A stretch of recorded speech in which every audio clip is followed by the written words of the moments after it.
I have a friend, Nick Sleep, who's in the UK, and Nick had most of his money, I believe, when he was running his fund in three stocks. It was Amazon, Costco, and Berkshire.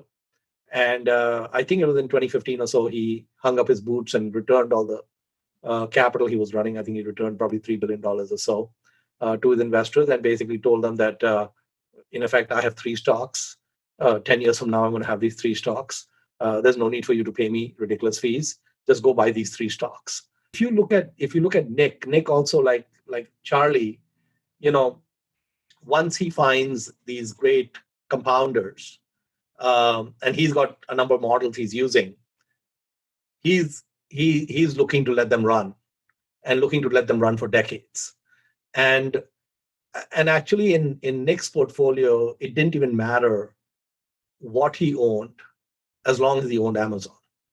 So what I'm saying is that the error rate, uh, he didn't have much of an error rate, but even if you're wrong on a few of these, but you end up with a few compounders in the mix over a long period of time, or a diehard cannibal which has a very stable business, uh, the the results are very nonlinear.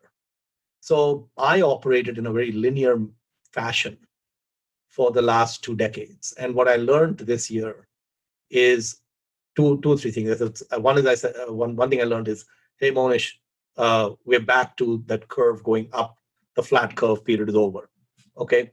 And the second is that you can look at the Berkshire examples, or the Nick Sleep examples, or a number of other examples. You can look at Chuck Akre, you can look at a number of uh, investors, and you'll see that if they've held these compounders for long periods of time, uh, the results are really good. I mean, it works out well.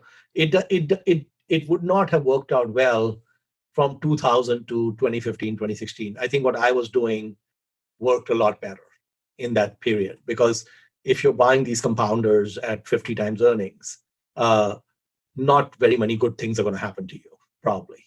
So valuation and price matters, and it was hard to find a lot of compounders in 2000. You could have bought Berkshire, for example.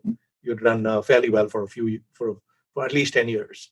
But for the most part, it was what worked in that period was this buy and sell, which is tax inefficient, uh, but but it definitely was better than holding Microsoft from 2000 to 2016, for example. But so so the period we're in right now, right? So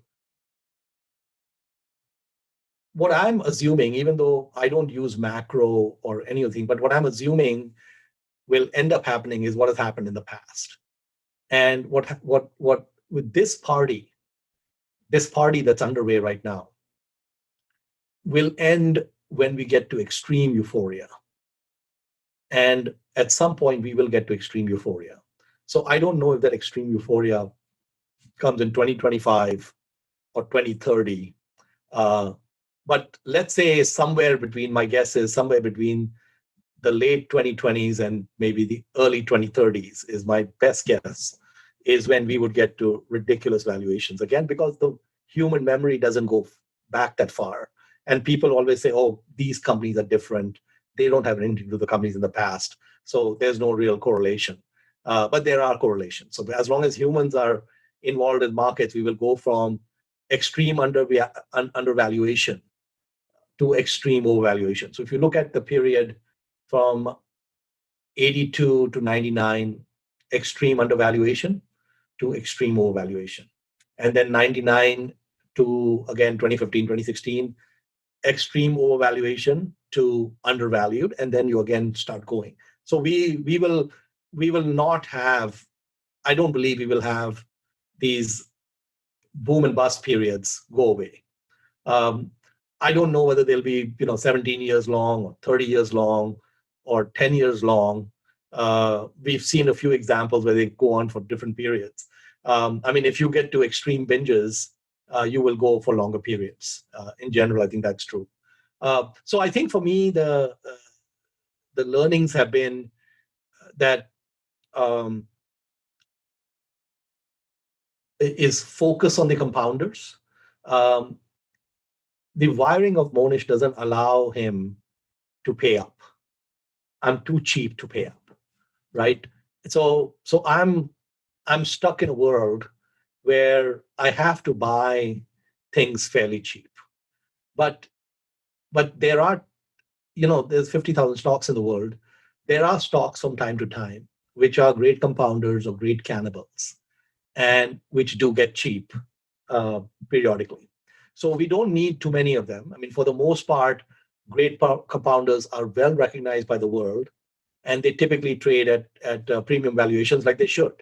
But that's not always the case. And so if we can find two or three things, or even one idea a year, which is a great compounder or a great cannibal or both, and we can get it at a reasonable price, and then set it and forget it.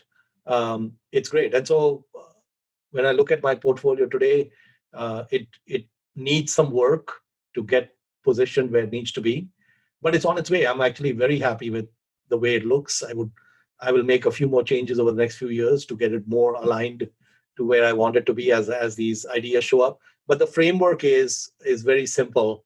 That I'm not looking for a 50-cent dollar bill. That's not what I'm looking for anymore. What I'm looking for is very long runways at very reasonable prices with a lot of stability.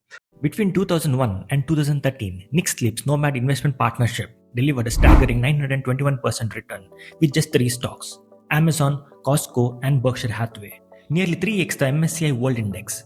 But what makes this story truly fascinating is what happened next. When he shut down his fund, Sleep gave a surprisingly simple instruction: just hold these three stocks for the next decade. And what happened in the next 10 years is Amazon skyrocketed over 1,200%, Costco returned around 750%, and Berkshire Hathaway delivered roughly 300%.